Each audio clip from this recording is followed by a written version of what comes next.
What's up, y'all? I hope you're doing well. We are here for our weekly energy oracle forecast using the Oracle of Oddities.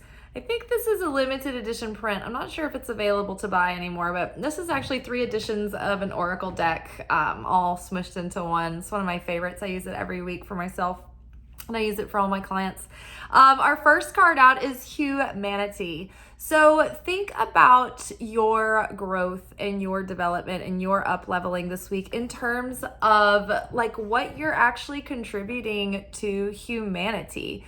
When we like alchemize our darkness, it elevates the frequency around us, and that spreads, and it has a ripple effect in the world.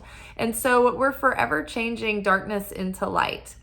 That would have perpetuated darkness into the cosmos, in ad nauseum. So, what we are doing within ourselves is the seed level of what will eventually make change in humanity.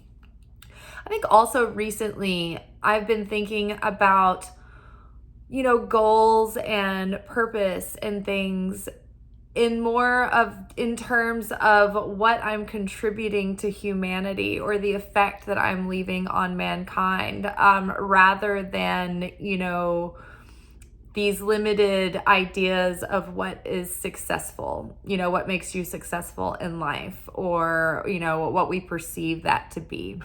So, right now, humankind can use so much kindness and so much love and so much light.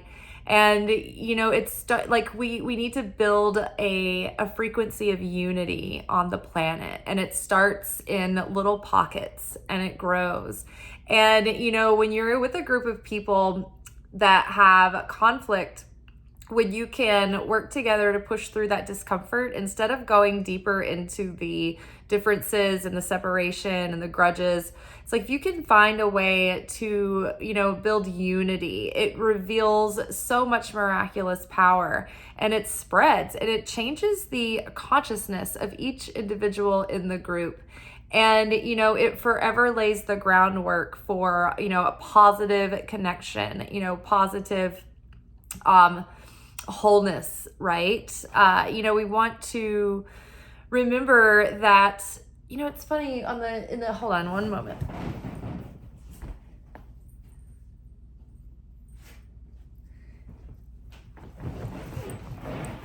I just filmed the Gemini full moon workshop, and there's a couple of cards that I always leave like on display from the full moon and the new moon workshops. And that's the Lunation card from the Moonology deck, and the Tarot Wisdom of the Angel Wisdom Tarot, and then Loving Words from Jesus. And so our Loving Words from Jesus verse that reminded me of this, it's like thinking of one another. We're all one at the purest, deepest level. We're all a piece of the Creator. We're a projection of the Creator's consciousness, in our own individual manifestation of that with our soul, with our little soul work that we do. But our spirit is fully connected to divine. It's a piece of that source light, and fully whole and fully connected.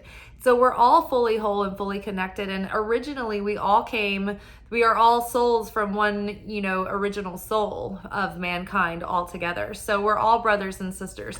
But this card, it was so hard to read, but it was a verse from Jesus. It says, whosoever shall do the will of my Father, which is in heaven, the same is my brother and sister and mother. The wording is really weird. But I think that it means that, whoever has affinity with the light is my brother, is my sister, is my equal, is my family, because we are all children of the Creator, right? So, trying to think in terms of humankind this week, and unity and sharing, being a greater vessel of sharing and not just receiving. In small ways, think about how you show up in any given room or circumstance or situation. Think, how can I be a vessel of sharing rather than what's in it for me, or what am I going to get from this? All right, what else do we need to know for the week? It's the energy and the like spiritual weather that we're going to be living and moving and have our being in. And then tomorrow we'll go into our anchor message for the week, where we find out what our spiritual lessons are in soul school.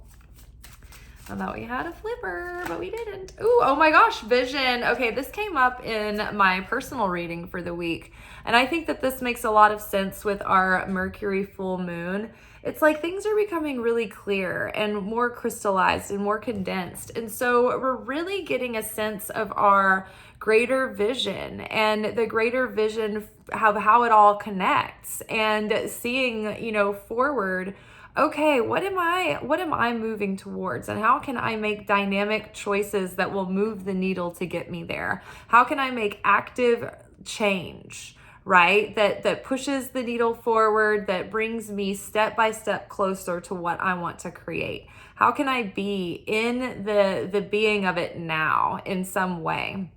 And then, from here to there, how do I close that gap? Who do I have to be? What steps do I need to take to get there? But we're starting to see clearly what it is we need to do and become, and what it is that we need to let go of and release, and what it is that we are not anymore. Very exciting. Oh, okay. So Manapurna had come up with that. This is our solar plexus chakra. This is one of our intuitive connectors, and one of our intuitive centers.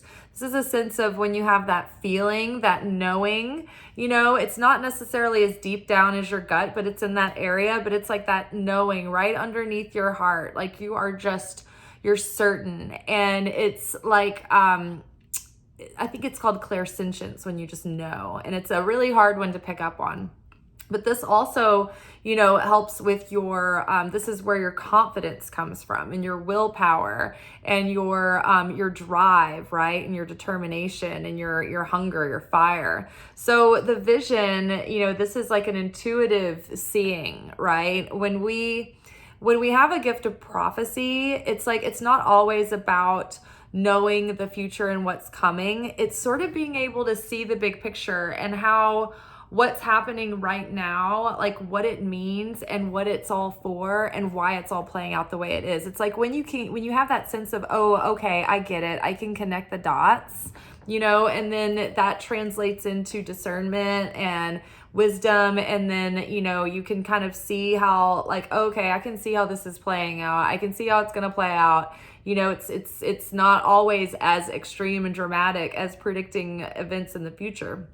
Sometimes it's just being able to have that ability to troubleshoot, right? That's a form of, that sort of like inner knowing and vision, right? Using that confidence and self-assuredness to prepare yourself, or, to think of, potential hiccups, if you're, building a brand or starting a company or having something manufactured overseas. My God, it's very valuable to be able to troubleshoot your logistics.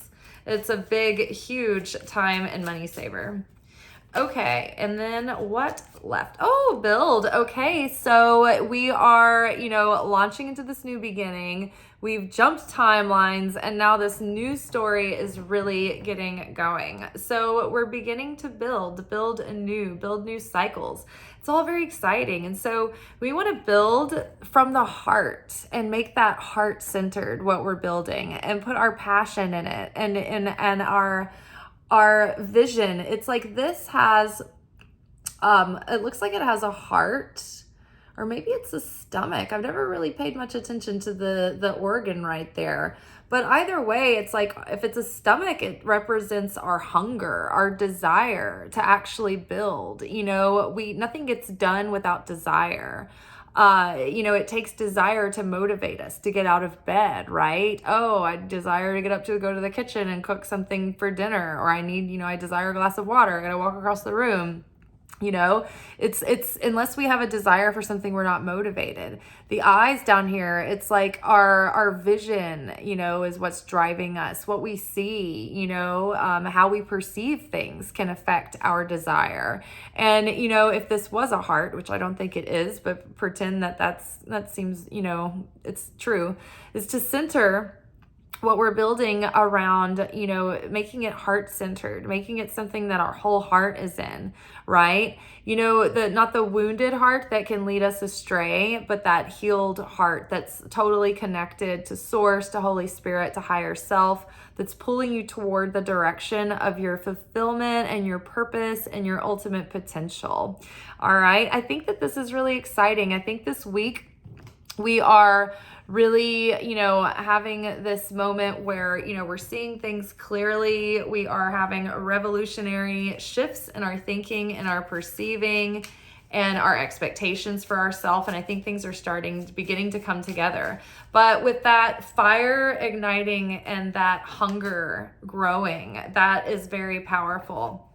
Oh my God, as we say that, fire comes out, and then cooperation. So again, that theme of humanity, unity, working together in tandem to create something in a unified, you know, way, in an equal way, seeing eye to eye, right?